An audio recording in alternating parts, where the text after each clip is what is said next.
kasih kepada Pemkab Tuban, Devori di Kampung Nelayan. Alhamdulillah sangat bermanfaat. Oke, terima matur nuwun Pak, ora rata bantuan ngaten iki nggih Pak kula matur nuwun sami, saged mboten saged kaya mlebet teng dalem kula.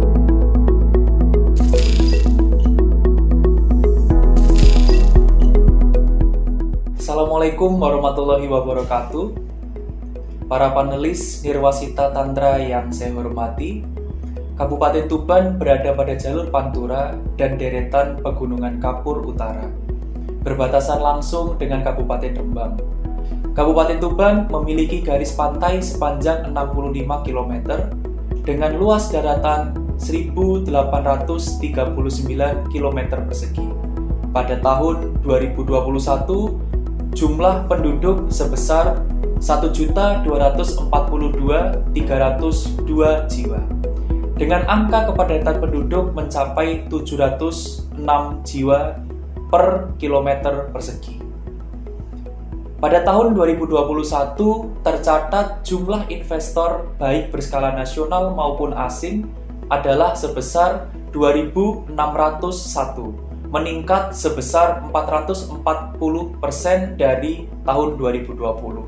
Sedangkan nilai investasi adalah sebesar 16.553 miliar, meningkat sebesar 16%. Pada sektor industri, pengelolaan merupakan sektor dengan kontribusi terbesar terhadap PDRB, sementara sektor pertanian menjadi yang terbesar kedua. Di tahun 2021, ekonomi tumbuh pada agregat 8% setelah sebelumnya minus 5%. Selain sisi industri dan pertanian, Kabupaten Tuban juga dikenal dengan potensi kars yang memiliki kualitas yang cukup baik dan wisata religinya, yaitu wisata ziarah Sunan Bonang. Dalam kepemimpinan kami memiliki visi yakni membangun serta mewujudkan Tuban sejahtera, berkeadilan, berbudaya, berdaya saing, dan berbasis lingkungan. Kami sadar bahwa tanpa lingkungan hidup yang baik, maka kualitas hidup juga akan terganggu. Karena itu, di tahun 2021, kami menetapkan ada 5 isu strategis lingkungan hidup, yaitu yang pertama adalah bencana banjir atau genangan air. Kami, pemerintah Kabupaten Tuban, telah melakukan pendekatan hulu hingga hilirnya. Di hulu, pemerintah Kabupaten Tuban telah menandatangani MOU dengan Perum Perhutani untuk mengoptimalisasi rehabilitasi hutan dan lahan. Mengingat wilayah perhutani meliputi lebih kurang 34% luas wilayah di Kabupaten Tuban. Selain itu, telah dicanangkan gerakan Tuban Ramah Air Hujan, juga membangun long storage di Desa Jadi, yang juga didesain berdampak pada sektor pertanian serta tumbuhnya titik ekonomi yang baru melalui wisata dan lain sebagainya. Di hilir juga telah dibangun biopori sebanyak 16.400 serta sumur resapan yang harapannya tentu limpahan air hujan terkurangi, genangan dan banjir bisa terminimalisir. Yang kedua adalah isu pengelolaan persampahan. Dalam isu persampahan, kami telah dan terus mengupayakan RDF Plan Tuban bisa terwujud. Mengingat lahan sudah tersedia termasuk off-takernya.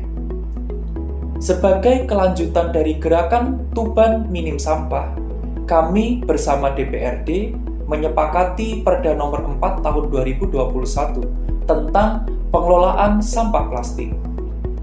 Program lain yang secara simultan terus berjalan adalah penyadaran masyarakat melalui program Kampung Idaman Berseri, Sekolah Adiwiyata, program Satu Desa Satu Bank Sampah, dan berbagai kolaborasi aksi bersama dunia usaha, masyarakat, sekolah, TNI Polri juga terus dilakukan.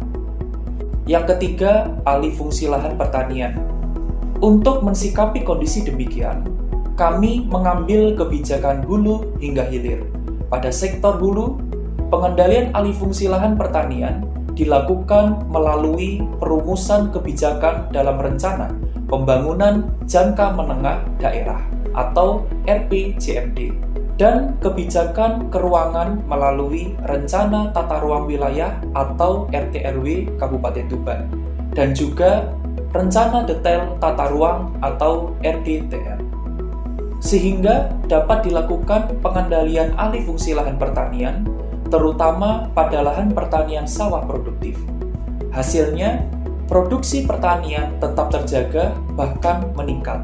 Pada tahun 2021, produksi padi sebesar 635.059,1 ton dan ini naik sebesar 391,1 ton dari produksi tahun 2020.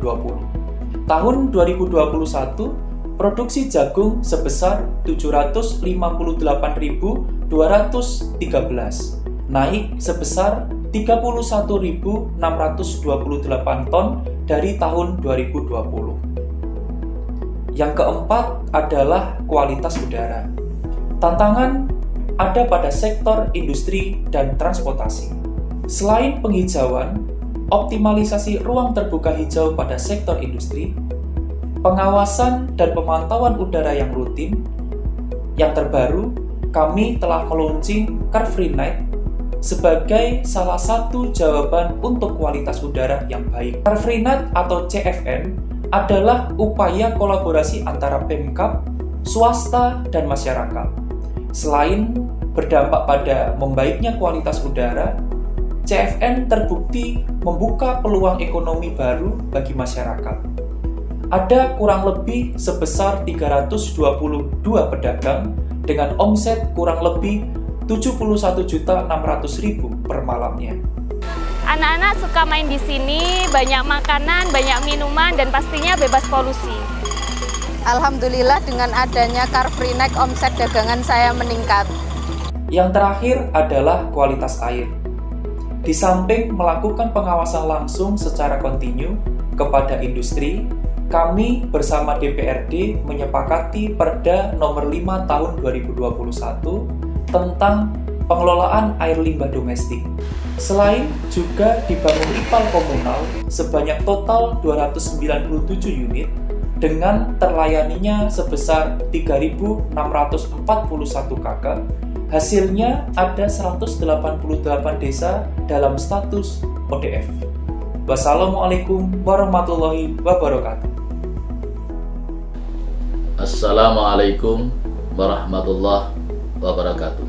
DPRD Kabupaten Tuban sebagai mitra kerja terus selalu mendukung program-program positif yang telah dilakukan oleh pemerintah Kabupaten Tuban. Wujud dukungan tersebut diantaranya yang pertama adalah dukungan penganggaran. Anggaran di sektor lingkungan hidup telah tercatat 604 miliar 392 juta sekian.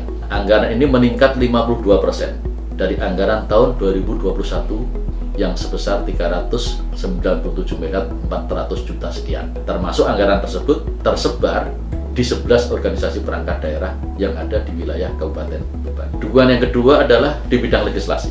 Dengan diskusi dan kerjasama yang baik serta harmonis, DPRD bersama Bupati telah sepakat untuk menerbitkan Peraturan Daerah Nomor 4 Tahun 2021 tentang pengolahan sampah plastik. Kemudian juga Peraturan Daerah Nomor 5 Tahun 2021 tentang pengolahan air limbah domestik. Lalu dukungan yang ketiga bagi kami adalah sebagai fungsi kami adalah mengawasi, yaitu dukungan pengawasan. Secara simultan DPRD telah melakukan pengawasan pembangunan yang dilakukan oleh pemerintah Kabupaten Tuban maupun aktivitas perusahaan, berbagai hearing, bahkan sidak terkait penetapan isu strategis lingkungan hidup oleh Bupati. Kami sebagai DPRD sangat menyetujui atas isu tersebut karena isu tersebut sejalan dengan hasil pengawasan yang dilakukan oleh DPRD Kabupaten Tuban serta hasil serap aspirasi masyarakat di daerah pemilihan masing-masing seluruh anggota DPRD mulai Dapil 1 sampai dengan Dapil 5. Demikian yang dapat kami sampaikan. Wassalamualaikum warahmatullahi wabarakatuh.